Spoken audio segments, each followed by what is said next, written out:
Hello everyone, welcome to another ChatGPT plugin tutorial video. Today in this video, I will show you how to use DocMaker ChatGPT plugin. Now, this is fairly simple to use. Obviously, if you want to install it, you will have to go and use ChatGPT 4 for this. Now, since we don't have ChatGPT 4, I will show you like this. So, as you can see, once you click on ChatGPT 4, you will basically be able to click on plugins beta right here.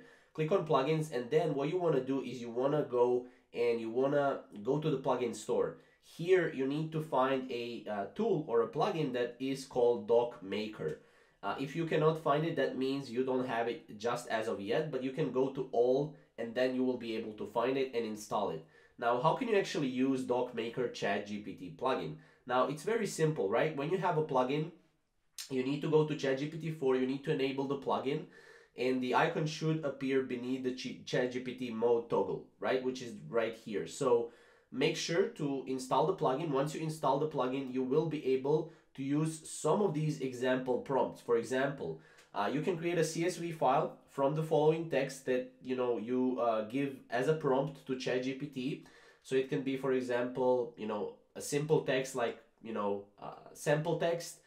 Then you can have, I want to generate docs file with the text, and then you have the text, right? Or I need to create an HTML file with the content, and then you put out the content, right? So you can do a lot of different things right here.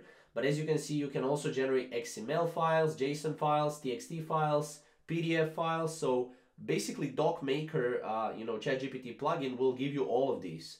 Now, as you can see here, just some of the features and commands as well, if you want to go and if you want to use them. But it's a very great tool if you want to create a bunch of different file formats from a text or from a content that you already have written out in ChatGPT, as you can see.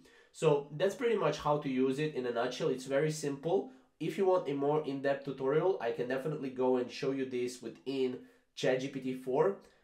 However, if you want more tutorials like this, you can go to our channel, and we'll see you in the next video.